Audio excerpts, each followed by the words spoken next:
सबको जय मसीह की। प्रभु जी आप सबको बहुत सारी आशीष और बरकत दें। प्रभु जी आप सबको ब्लेस करें। बहुत सारे लोग हैं जो बाइबल पढ़ते हैं लेकिन उन्हें समझ नहीं आता कि प्रभु जी हमसे क्या बात करना चाहते हैं।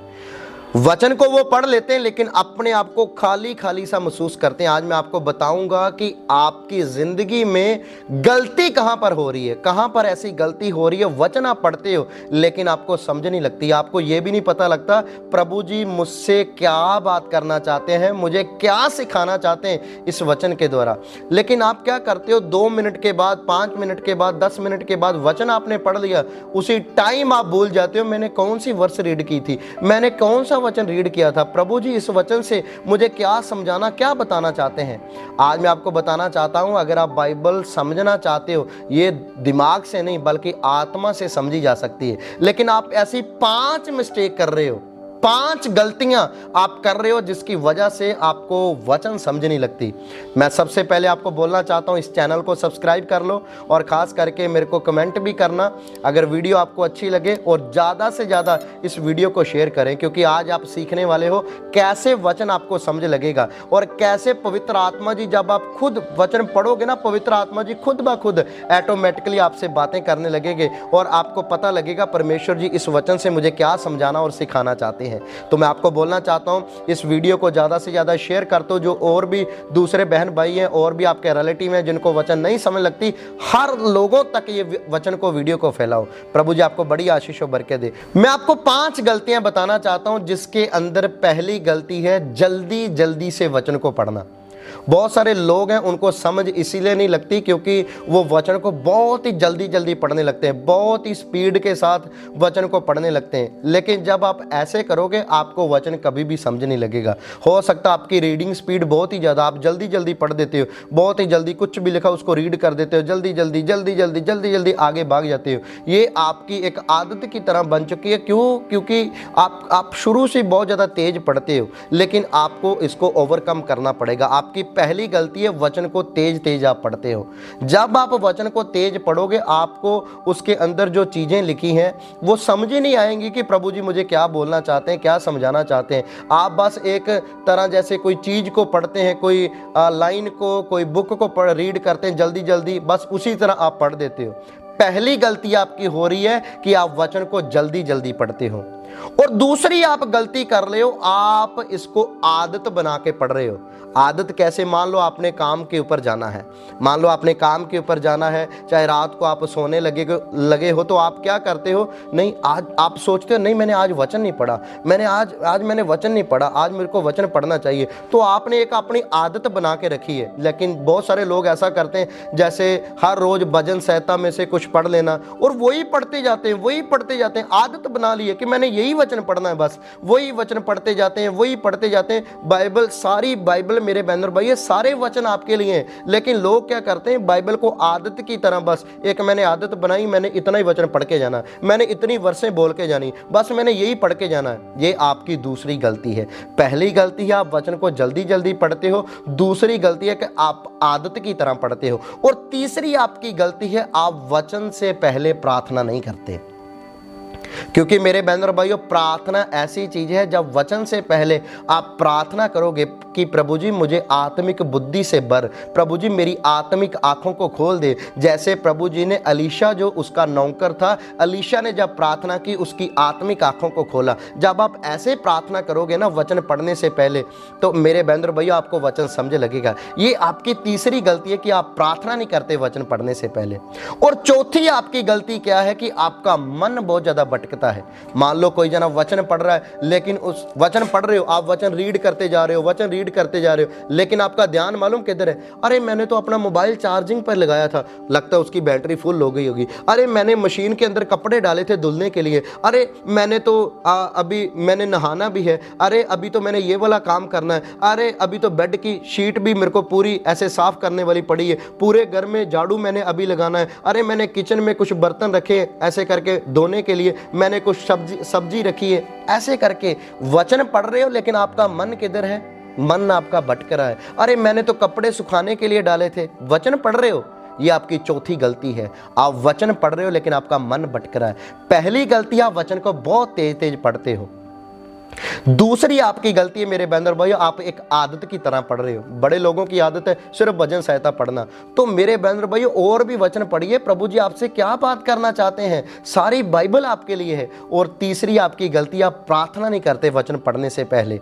मेरे बहन और भाइयों, चौथी आपकी गलती क्या है कि आपका मन भटकता है। जब तक आप अपने मन को केंद्रित नहीं करोगे वचनों के ऊपर, तब तक आपको वचन की समझ नहीं लगेगी। और मेरे बहन और भाइयों, पांचवी आपकी गलती है, आप क्या करते हो, जल्दी जल्दी खत्म करने की सोचते हो। मान लो कोई जना बाइबल पढ़ रहा है, वो सबसे पहले आप मालूम क्या देखते हो, अच्छा मैंने ना इतने पेज बचे हैं, चलो आज मैं ये बुक मैंने ख़त्म कर देनी है, मैं जल्दी जल्दी बस ये पढ़ के ना मैं ख़त्म कर दूंगा। आप वचन को ख़त्म करने के लिए जल्दी जल्दी पढ़ते हो, मैं आज इतनी बुक को ख़त्म कर दूंगा, आज मैं ये बुक को ख़त्म कर दूंगा। कभी भी ये अपने माइंड में चीज़ लेके मत आइए। लेकिन बड़े लोग ऐसा करते हैं, इसी की वजह से जल्दी जल्दी पढ़ने लगते हैं, ख़त्म करने की जल्दी सोचते हैं, उनको वचन समझ ही नहीं लगती। आप मेरे बहन भैया सोच के रखते हो कि नहीं मैंने बुक ख़त्म करनी, आज मैंने इतने पेज पढ़ने, मेरे ये पेज बचे, शाम तक ये ख़त्म होना चाहिए। आपको वचन की कभी भी समझ नहीं लगेगी। ये थी वो 5 गलतियां मेरे बहन भैया। पहली गलती है जल्दी जल्दी पढ़ना, दूसरी गलती है आदत बना के पढ़ना, और तीसरी आपकी गलती है प्रार्थना ना करना वचन पढ़ने से पहले, चौथी आपकी गलती आपका मन भटकता है, और पांचवी आपकी गलती है कि आप खत्म करने की जल्दी सोचते हो। तो अभी मैं आपको 5 ऐसे सलूशन बताना चाहता हूं। पहले हमने 5 गलतियां के बारे में देखा, अभी 5 ऐसे मैं आपको उपाय, ऐसे सलूशन बताना चाहता हूं, ऐसे 5 मैं आपको स्टेप्स बताना चाहता हूं। अगर आपने वो फॉलो किए आपको वचन समझ लगेगा। और पवित्र आत्मा जी जब आप वर्ष पहली पढ़नी रीड करोगे ना, पवित्र आत्मा से खुद आपसे बातें करेंगे और आपको पता लगेगा प्रभु जी परमेश्वर जी इस वचन से मुझे ये बात सिखाना चाहते हैं। सबसे पहला स्टेप है, सबसे पहले जब आप वचन पढ़ें प्रार्थना करें, प्रार्थना करें। क्योंकि जिस तरह अगर स्टूडेंट जब एक स्कूल में, कॉलेज में, यूनिवर्सिटी में जाता है, उसके लिए एक टीचर होता है, टीचर के बिना वो मेरे बहन भाइयों समझ नहीं सकता, इसी तरह ही आप पवित्र आत्मा के बिना वचन को नहीं समझ सकते, क्योंकि वो हमारा टीचर है। आपने सबसे पहला स्टेप है प्रार्थना करनी है। जब भी आप वचन पढ़ने के लिए बैठो, बाइबल को अपने हाथ में रखो और प्रार्थना करो। प्रार्थना के अंदर कौन सी बातें आपने बोलनी है वो मैं आपको बताता हूं। आपने बोलना, हे पवित्र आत्मा जी आप मेरे ज़िंदगी में आइए, आप मेरे दिल में आइए, आपका कंट्रोल मेरे माइंड के ऊपर हो और आप मेरी बुद्धि को खोल दीजिए ताकि मेरे को वचन की समझ लगे। ऐसे आपने बोलना है। आपने बोलना, पवित्र आत्मा जी मेरी ज़िंदगी में आइए ताकि मैं वचन समझने पाऊँ। जब आप ऐसे प्रार्थना करोगे, फिर जब आप वचन रीड करोगे ना, आपको ऑटोमेटिकली वचन समझ लगेगी। पहली चीज है प्रार्थना करना, और दूसरी चीज है मेरे बहन भाइयों धीरे धीरे वचन को पढ़ना। बड़े लोग हैं वचन पढ़ने से पहले ना यही सोच के रखते हैं, आज मैं 15 चैप्टर खत्म करूंगा, आज मैं 10 चैप्टर खत्म करूंगा, आज मैं 20 चैप्टर खत्म करूंगा। अरे वचन को धीरे धीरे पढ़िए। चाहे आप एक ही चैप्टर पढ़ो, चाहे आप कुछ वर्षों को पढ़ो, लेकिन उसको समझ के पढ़ो कि प्रभु जी आपको क्या बोलना चाहते हैं, आपको क्या सिखाना चाहते हैं। पहले सलूशन क्या है, पहला उपाय क्या है, प्रार्थना करनी है। और दूसरा सलूशन क्या है, सबसे पहले मेरे बहन और भाइयों आपने धीरे धीरे वचन को पढ़ना है, चाहे आप कुछ वर्षों को पढ़ो। और तीसरी चीज क्या है, तीसरी चीज है सवाल पूछे। सवाल खुद अपने आप से पूछे। मान लो आपने कुछ वर्ष रीड की, जैसे आपने रीड किया डरो मत, सवाल आपने पूछना है इस वचन से प्रभु मुझे क्या सिखा रहे हैं। सवाल पूछो अपने आप को कि प्रभु जी मुझे सिखा रहे हैं डरो मत, कि मेरी बेटी मेरे बेटे तेरी ज़िंदगी में हालात चाहे जैसे मर्जी हैं, चाहे तू चिंता में, परेशानियों में, चाहे तेरे ऊपर कर्ज हो चुका है, बीमारी तेरे घर का हिस्सा बन चुकी है, लेकिन तूने डरना नहीं है। इसका मीनिंग है आप अपने आप को सवाल पूछ रहे हो कि मैंने डरना नहीं है। ये है तीसरा स्टेप है, अपने आप को सवाल पूछना है कि प्रभु जी मुझे इस वचन से क्या सिखा रहे हैं। और चौथी चीज़ है नोट्स बनाओ। चौथी चीज है जो भी कुछ आप पढ़ते हो ना उसके नोट्स बनाओ। चाहे आप इतना पढ़ो, उसके अंदर से क्या आपको सीखने के लिए मिला, क्या परमेश्वर जी ने आपसे बात की, उसके नोट्स बनाओ, उसके नोट्स बनाओ। नहीं आज मैंने ये चीज़ सीखी है, आज मैंने ये चीज़ पढ़ी है, अपनी कॉपी के ऊपर, डायरी के ऊपर लिखो, क्योंकि जो चीज़ आपने लिखी होगी ना वो आपको याद आएगी। मैंने ये चीज़ लिखी थी, मैंने ये वहाँ पर अपनी कॉपी के अंदर ये चीज़ नोट की थी, क्योंकि आप नोट्स बना रहे हो, वचन आपको याद रहने लगेगा। और पांचवी चीज है मेरे बहन और भाइयों, पांचवी चीज आपने करनी है लागू करना।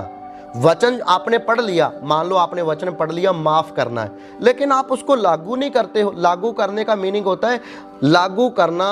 मान लो आपने वचन पढ़ा माफ करना, लेकिन आपने किसी को माफ नहीं किया, तो वचन उधर ही मेरे बहन और भाइयों काम करना बंद कर देता है। इसका क्या मीनिंग है? वचन आपने पढ़ा, उसको लागू नहीं किया। वचन आपने पढ़ लिया माफ करना, लेकिन आपने दूसरों को माफ नहीं किया। ये 5 स्टेप है, 5 सोल्यूशन है। जब आप ये चीज करोगे, ऑटोमेटिकली आपको वचन याद रहेगा, आपका ध्यान, आपका माइंड हर समय वचन में रहेगा। जो आपने नोट्स बनाए उधर आपका ध्यान रहेगा, जो आपने लागू किया वचन को अपनी रोजमर्रा की जिंदगी में, वो चीज आपको याद रहेगी। नहीं जी, मैंने पढ़ा है माफ करना तो मैंने माफ करना है। नहीं जी, मैंने ये चीज पढ़ी चोरी नहीं करनी तो मैंने नहीं करनी। इसका मीनिंग आप वचन को लागू कर रहे हो। पहला सलूशन क्या है? प्रार्थना करनी। दूसरा सलूशन मेरे बहन भैया क्या है? धीरे धीरे पढ़ना। तीसरा सलूशन क्या है? तीसरा सलूशन है सवाल पूछना अपने आप से कि प्रभु जी मुझे क्या सिखा रहे हैं। चौथा सलूशन क्या है? नोट्स बनाने। पांचवा सलूशन क्या है? लागू करना।